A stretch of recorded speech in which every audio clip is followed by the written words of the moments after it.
Hey guys, Brian with Cajun Cardboard coming at you from the great state of Louisiana with another episode of 5 Hobby Questions. And we've got with us our frequent friend of the show, Josh Dawson at Northeast Sportscards on Instagram. Josh, welcome to the show. I'm excited to ask you 5 softball questions, and we may even cheat and get another 4 or 5 questions in, and I might break some rules. Sure. Thank you, Brian. Thanks for having me. Who are those jerseys for behind you? What player is that? I can't tell by looking at them. I forget his name. I don't know.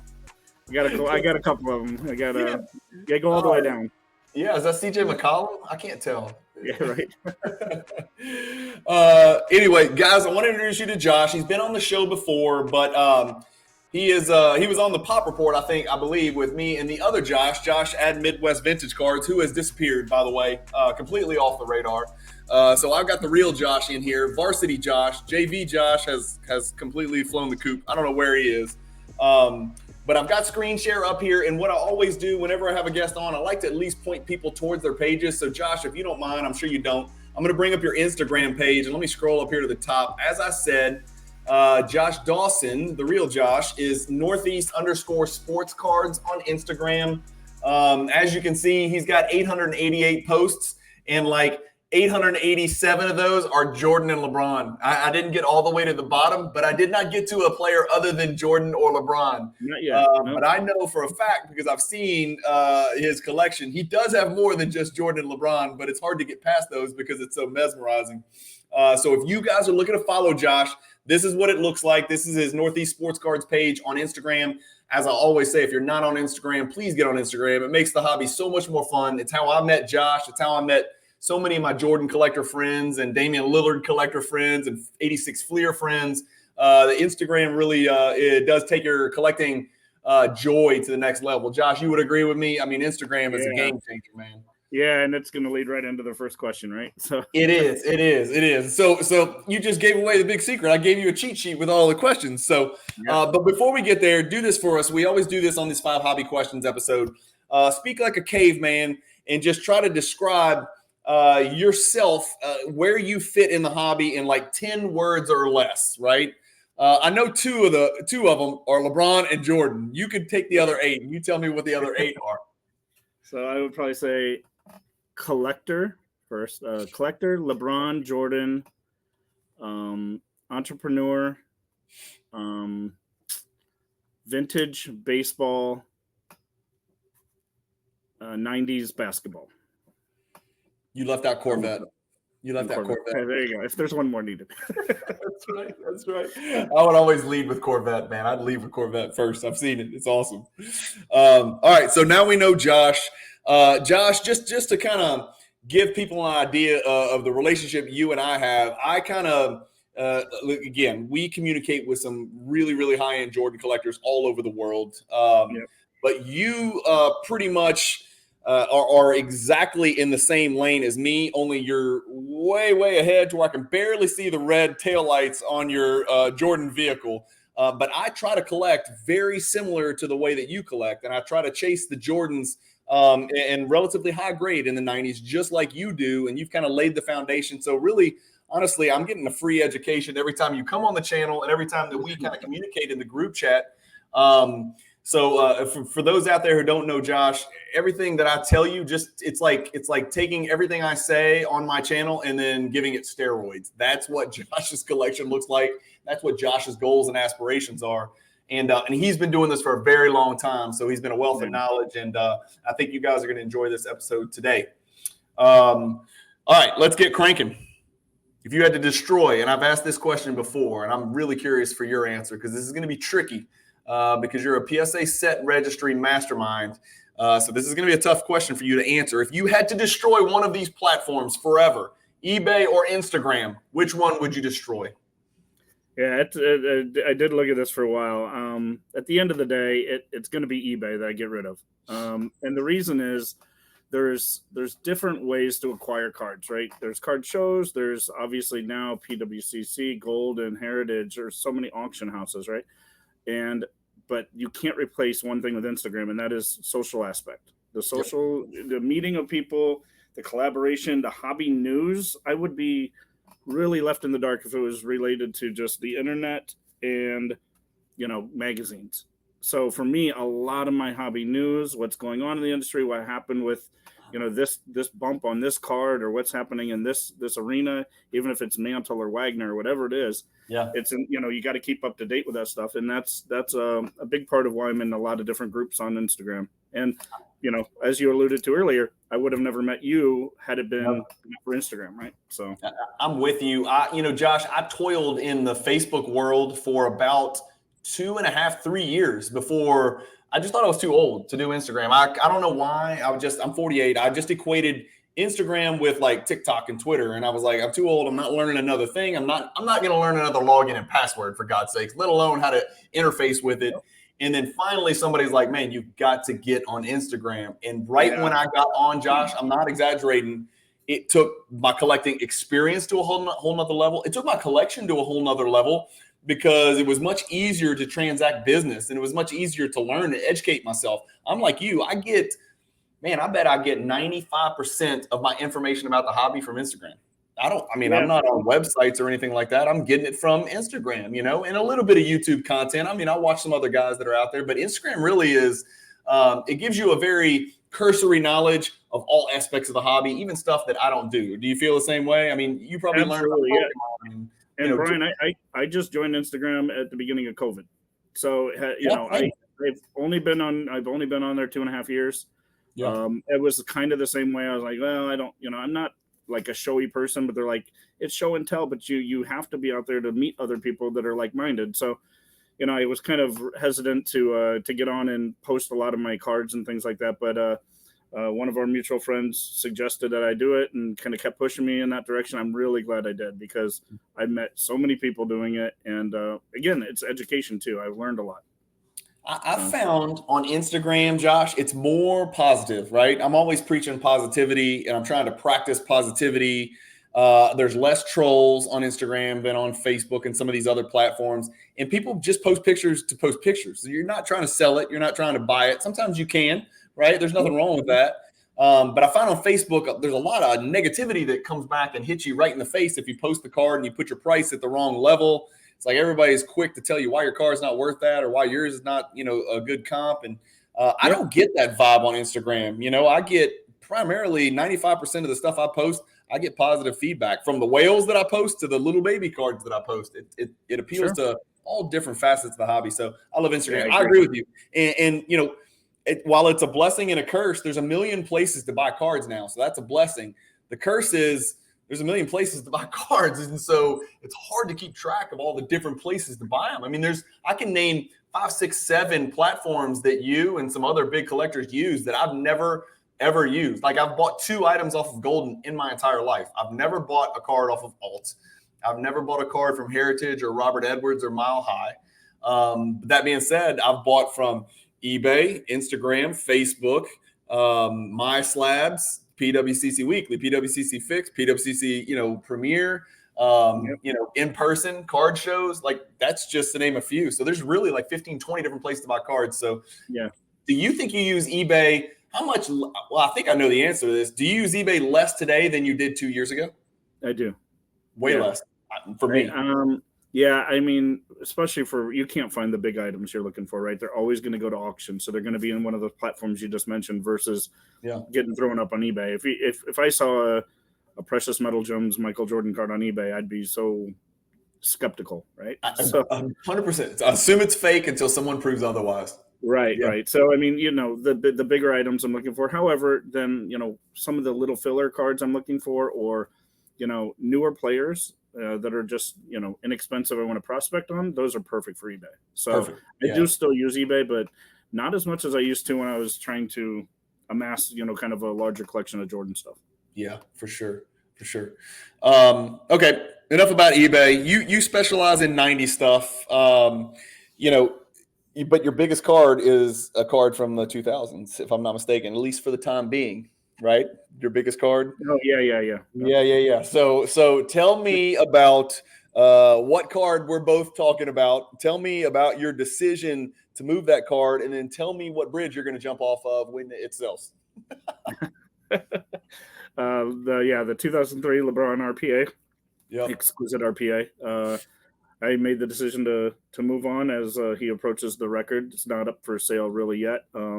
I did choose to go to with PWCC to either private sale or auction that, still to be decided. But yeah, it was just kind of time to move on from that card. It's a little heartbreaking, as you know. It's you're emotionally attached to certain cards, so.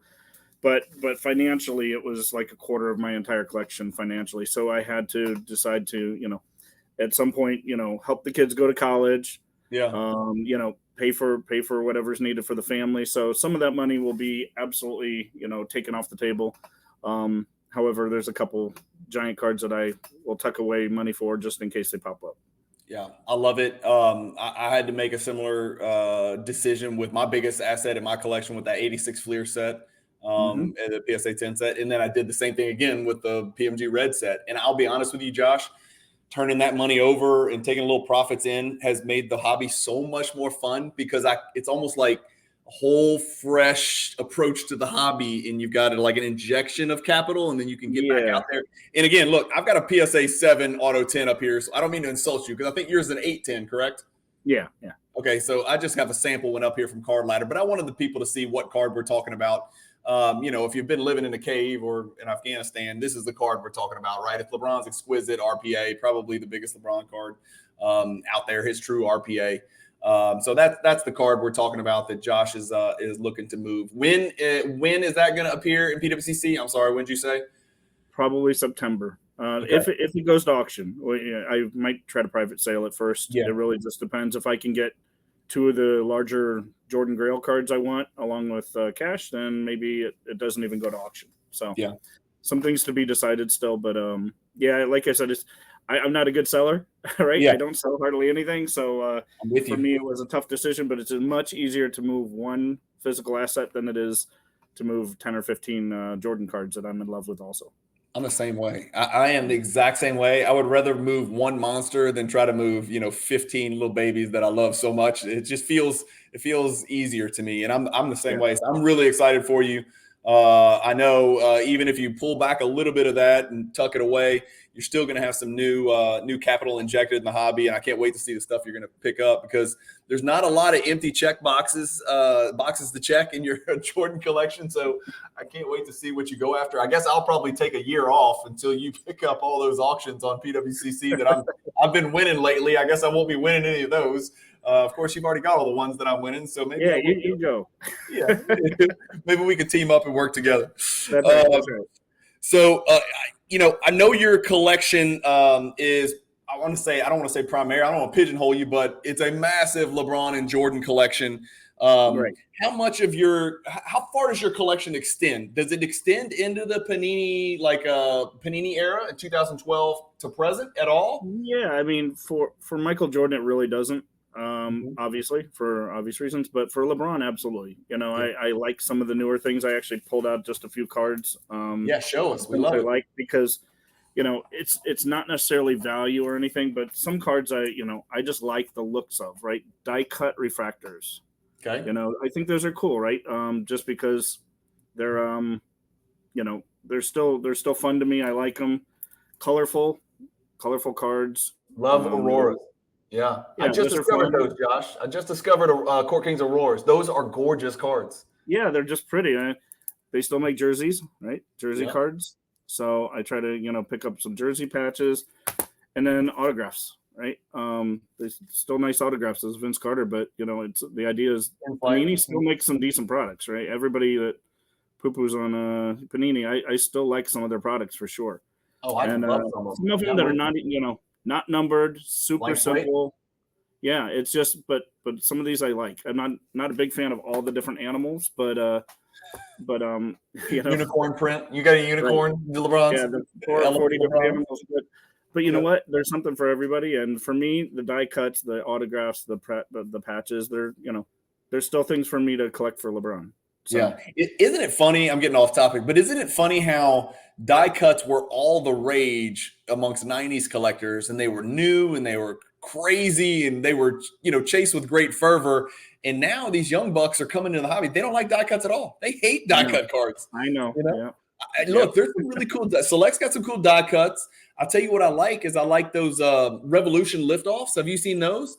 I Yeah, love those yeah, I have cards. those. I think those are beautiful inserts. I love those cards. I stacked a bunch of those cards with for LeBron and for Giannis. I love those cards a lot. So it's interesting how much the hobby changes from generation to generation. It just depends on what you grew up with. So maybe it'll change. Who knows? Or maybe older guys, like us, and some guys even older will start to collect the die cut cards of the ultra modern Panini era, and then they'll take off again. Who knows?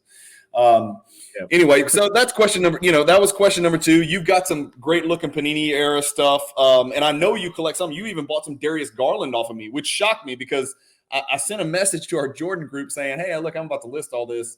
I know nobody wants any of this stuff, but just in case." And you're like, "Hell yeah, show me what you got. I love Garland." So it was like, wait, what the hell? I was like, I didn't even know you collected other stuff, and that was an epiphany that day. I was like, I was like, damn, he collects Darius Garland too. I thought I was the ultra modern simp here, but that was interesting as well. So, give me your thoughts generally. This is question number 3. Give me your thoughts generally on the status of the grading companies that are out there, and your approach to grading. We can talk about, are there too many or not enough? Which ones you prefer? Which ones you like, which ones you don't like. We can talk about it in any way you want, as comfortably as you want to. I get the vibe just based on your, Instagram page that we can pull up here again. I'll let the people decide which of these is your favorite grading company. I'll scroll down. I think you can probably figure it out from about 10 scrolls here. So we're about 100 deep, and it's all PSA. Oh, there's a BGS that slipped through the cracks, right? But let me know your thoughts on the grading companies generally and the status of the grading world and the hobby. What you think? Yeah, I mean, obviously, I'm a little bit biased to the PSA, and the reason I started with PSA wasn't for any other reason than they had a set registry. So That's it. when I got going in the early 2000s, they had the set registry. It was a way to kind of keep control and track my collection and that kind of thing, and see what I was missing. So for me, that was a big piece of it. So I naturally went to PSA. Now I'm kind of fortunate I did, because the secondary market is dictating the value of different grading companies. So for me, I would stick with the big 3, as I call them. It would be PSA, BGS, and SGC. There are a lot, probably more than 10 other grading companies out there. To be honest, I've never had a graded card by any of them, other than the 3 we just talked about. So for me, it's not that they're doing anything wrong, or they're not grading as hard or anything else. I think they're probably great. I even saw the new company is doing AI, right? So the artificial intelligence grading, that could grade, that could gain some traction. But I think just because I'm a little bit older and I've been doing it so long, I just kind of sticking with the PSA thing. And the reason I do is because of the secondary market. So the market dictates that, and we'll use the PSA 10 Jordan, right, as a rookie as an example, that it's worth 3 times as much as a BGS 9.5. Yeah. And it shouldn't, honestly. In my opinion, it shouldn't. BGS 9.5 or BGS 10 should be the same or better than a PSA 10, right? Yeah. But at the end of the day, value is what people care about a lot. And for me, it's nice to have things kind of uniform. I can't have everything in a PSA holder, but I don't want to have 15 different slabs. So that's not interesting to me at all. You just hit another way that you and I are very similar, is that, we kind of stick with what got us there. The difference between, CSG and PSA is PSA's been here for a really long time. BGS has been here for a really long time. SGC's been here for a really long time. CSG really hasn't. I mean, I know CGC's graded books and stuff like that, but HGA hasn't, and go down the list of all the other 3-letter acronyms. Who's to say they're going to be here 4 years from now, right? We see what happened when PSA reopened that $18 grading. If you looked at on Instagram, another example of how we get our news, I looked at Gem Rate, right? That really cool Instagram page that shows you what percentage each company graded and what they graded and what was the most graded and this and that. PSA's market share jumped inordinately last month because they opened up that $18, national July special deal, and SGC's I think total quantity graded plummeted pretty drastically. And so it makes me think maybe people are using SGC just because PSA wasn't back to being cheap enough. And the same can be said for, BGS, same can be said for CSG.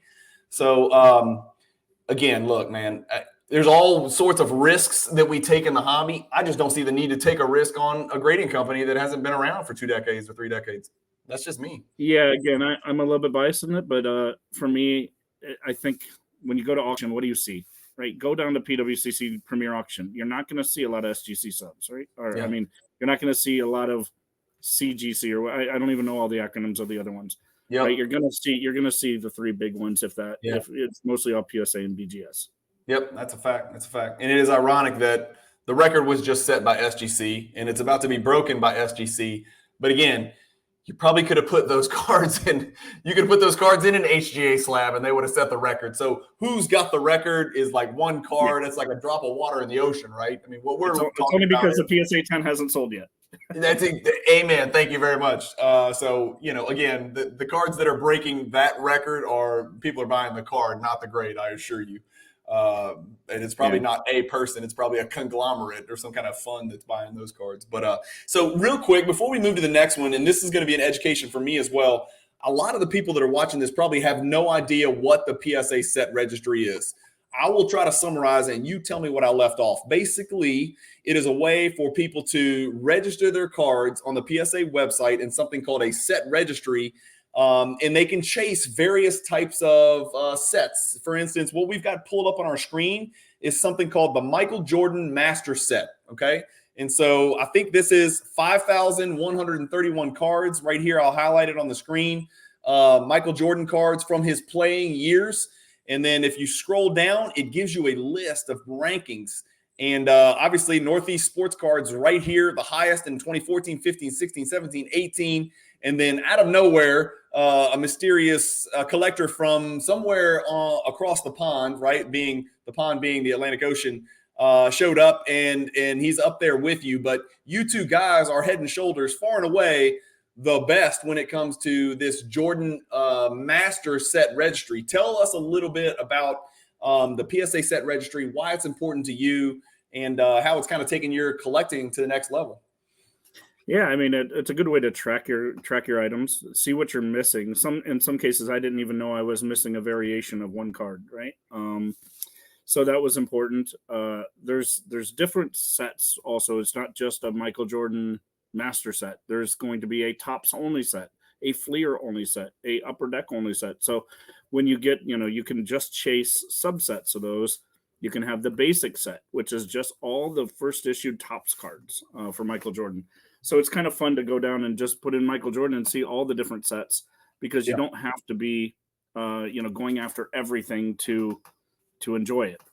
But for me, it was really a way to track and keep track of your collection, but also put some values next to it, because they will put the estimated value and they will put a you can put your own values in there by putting, what you paid or what you sold it for. So it's a good way to track your inventory.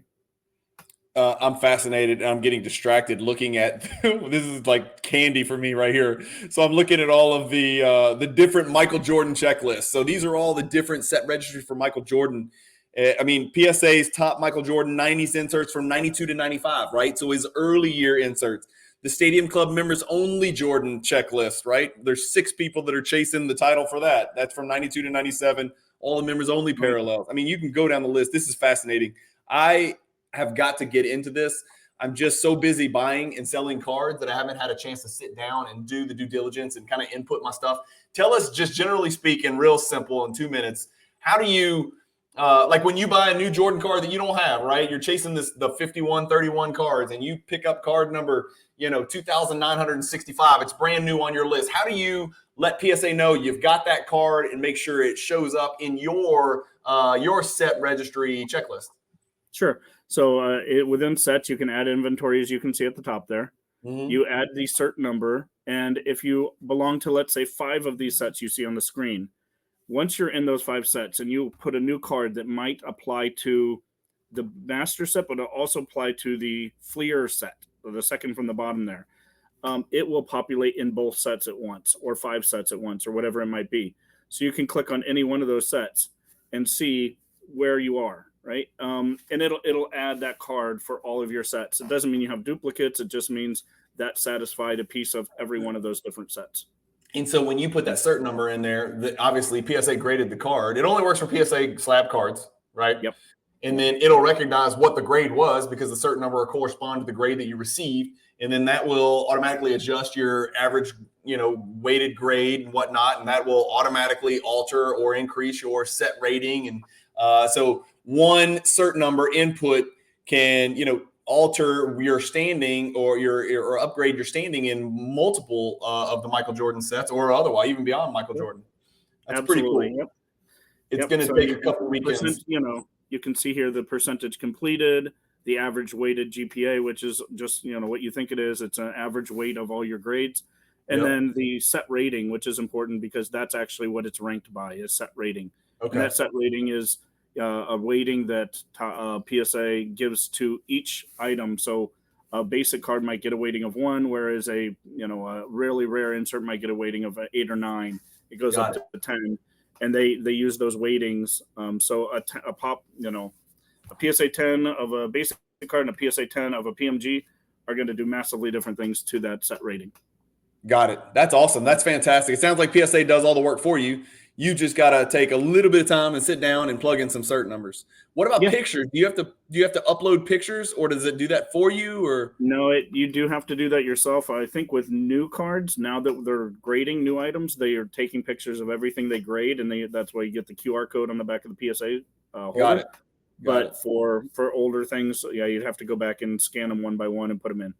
That's awesome. This is really cool. I need to take a couple weekends and try to play catch up. I wish I hadn't let the collection grow so much before I looked at this and started thinking, maybe I should do this. This sounds like a whole lot of fun, But there was 60 people on the set registry for the super set before I put mine in, and I bounced up to number 1 for a while, and then now number 2. So, and as you can see, the number 1 just started in 2019. So, people will just wait and, they don't know about it or they don't utilize it as much as they should. So, absolutely. I can't believe I don't utilize it. I'm going to get in there and I'm going to figure it out. Maybe I'll just start with my Damian Lillards. That's what I'll do. Since I just started that PC, that's what I'm going to start. I'm going to see where I fit in the Damian Lillard world. All right. That was question number 3. Question number 4. If you had to identify your third big, is it fair to say Jordan, LeBron, biggest and second biggest in some order, PC players that you collect? Number 3. Who is number 3 on your list? And is it even a basketball player? I have a feeling it might not be. So, I'd separate it by sport because in base, I would say my biggest by volume is Ken Griffey Jr. Yeah. So that's my number 3. Okay. Although it's very similar to both Shaq and Vince Carter. I didn't know you had that many. So on basketball, it's Shaq and Vince Carter. With baseball, it's Ken Griffey Jr. The difference is, for me, baseball, I'm trying to kind of do the same thing. I'm going to get the cheap cards, the expensive card. I'm going to try to just get as many Ken Griffey Jr. cards as I can. With Shaq and Vince Carter, I'm really only doing rookies. Every variation, every card, I want to just get every single rookie made and a PSA 10. What are the 2 best Shaq rookie cards? The number 1 obviously is the black upper deck trade A1 and AB and B1, the black one with the jumping, and I don't know what the second most valuable is. But Beam Team, not Beam Team. Yeah, the 92 Beam Team's probably up there. Yeah, Beam Team and Beam Team members only. What about Topps Gold? Topps Gold's got to be in there. Yeah, that's not crazy, but anything with the 1992 designation, even if it's like classics, right? The brand classics, whatever it is, if it has 1992 and Shaq, I want it at a 10. There you go. And include some autograph cards or whatever, remember For Sport or some of those weird ones. I remember that. Yeah. So some of those, I'm trying to look for all those funky ones too. So that was Ken Golden and those boys getting all those Shaq rookie cards autographed back then and producing those classic cards. Yep. Yeah, that's great. All right. So I figured, I thought it was Griffey, but I wasn't going to guess. But you hit me with a left hook right there. I collect Shaq, and I'm super proud of my Shaq collection. I had no idea that you collected Shaq at all. I've never seen you post a Shaq card in my entire life. That's I'm kind of doing Jordan, finishing LeBron. When I get done posting my LeBrons, I'm going to kind of move on to, other players. So, my bigger ones are Vince Carter and Shaq probably. That's cool. I don't have other players, but I probably have 30 cards of other players. Shaq, I probably have quite a bit more. So yeah. I love collecting Shaq, man. After you've collected Jordan and LeBron, for that matter, for long enough, when you go buy a Shaq card, it doesn't hurt. You don't No. feel it as much. Exactly. You know what I'm saying? You don't feel it as much. You're like, oh, this is fun. This doesn't hurt at all. No anxiety whatsoever. I'm doing my first prospect on a football player, and because it's so cheap, it feels great because you can get one of one cards for less than $1,000. You're like, you just plug his name in and put one of one, and then save your search, and you're good, man. Yeah, when you've collected Jordan this long, especially the ones that you got, you're right. That's it. Last question, I'm gonna let you go. And this is a cool question, and it'll be interesting to compare my answers with yours. I got my 3 written down. What are your, Fanatics is coming in. We're talking about basketball. It's basketball card channel primarily. Fanatics is coming in. At some point, we're going to transition the basketball card collecting world over to Fanatics from Panini. What are the 3 products that you hope that arrive/get revived by Fanatics once this transition occurs? What are the 3 products that you most hope to see either survive or get revived? If it was a product from the past. So mine are going to be Topps, not necessarily Panini, right? Now that they have the Topps acquisition done, I would like to see Finest basketball brought back. I would like to see Chrome. Yep. And I think the other one would be either Stadium Club or maybe Sterling. Okay. I think that would be fun to see. Sterling's off the radar, right? Yes, even for 90s collectors. Like a lot of people, I think, will probably not recognize Sterling, right? At least a lot of the people watching. I mean, I've seen Sterling cards here and there, but I'm by no means an expert on that. I had a lot of fun collecting Stadium Club, right, in 93, 94. So, for me, it'd be fun to see Stadium Club brought back, as a kind of a lower end brand. I mean, obviously, Dynasty and 5-Star and some of these bigger brands in baseball, it'd be really interesting to see what they could do in basketball. Yeah. So that would be interesting too. And then of course that leads into whether they are ever going to acquire Upper Deck. Obviously, if they, Upper Deck, the one everybody wants is Exquisite to come back. Of course. Yeah. But for me, I love Ultimate Collection. So I would love to see Ultimate Collection. Me too. I did not collect during the Exquisite era. That's when I took my second decade off from collecting, right? So National Treasures was top dog. I mean, Ultimate Collection was top dog when I bowed out in around 2003. Exquisite had just come out. And then obviously Exquisite just took the torch and ran with it, right? And so I missed that whole Exquisite era. And to this day, I don't own one. But if I had to pick my 3, and going back real quick, so they need to acquire Upper Deck, but when they acquire Upper Deck, does that not also give them Skybox? Because doesn't Upper Deck own Skybox? I think they own the rights to Skybox as well. It does give them Skybox. That's a real game changer, right? Yeah. So now we're going back to the early year Skybox stuff, the really badass Skybox premium inserts. So my answers, 1, 2, 3, in reverse order. The third one I'd want to see the most is Skybox Premium. Right. And so Skybox Premium, we're talking about some of the greatest inserts ever from 96, 97, 98, whatever. Topps Chrome would be my second one that I need to have back because that's when I got back into collecting from 1996 until 2003. Okay. So I collected in that 7-year window, and I remember chasing those LeBrons, and I remember chasing the Wades, and we were even chasing Carmelo and TJ Ford, believe it or not, Josh. And then the number one set that I would most like to see come back is my favorite set of all time. It's tough to say 86 Fleer is not my favorite, but Metal Universe is my favorite. So I would love to see them bring Metal Universe back and bring that back into the mix. Those 3 would be absolutely fascinating. And I think it would set the hobby abuzz. Any of the ones that you chose, any of the ones that I chose, certainly Topps Chrome would turn the hobby on its head. I think basketball card collecting would be set on fire. I think it would be absolutely nuts.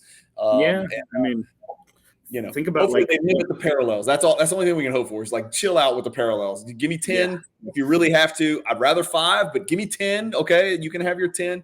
Don't give me Choice, Asia, Tmall, Jolly Rancher, candy flavor, elephant skin stuff. Just freaking give me 10 or 5 even would be even better. So and it depends on who's producing them, right? Like if it's going to be made the way it used to be made, like Ultra or SPX. I mean, those would be amazing. But again, are they? If they do justice to them, those are huge brands that I'd love to see back. Agreed. I am 100% with you. Well, that's it. That was everything we needed to ask you. Easy questions for you. You could have answered 100 questions, but man, I appreciate you joining the show. This will not be the last time. I promise you that. I told you that the last time you were on the show. This will not be the last time. But I appreciate you answering these 5 questions for us, teaching the people that are watching and myself, and then also entertaining everybody as well. So it's always about educating and entertaining, and you're both of those things for sure. Thank you. Thank you for having me again, Brian. Appreciate it. Thanks, Josh. All righty. Have a good one.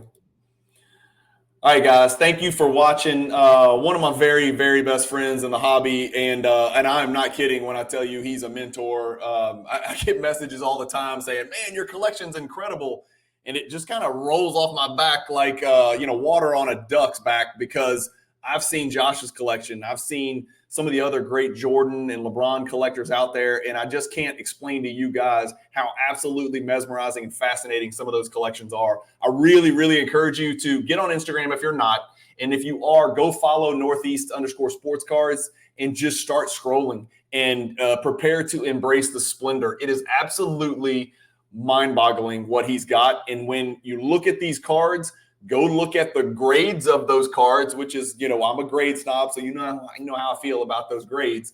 But go look at the grades of those cards and then look up the pop in those PSA 10 grades. It's truly special to check out, and I'm just kind of following in his footsteps. I'm just a squirrel trying to get a nut.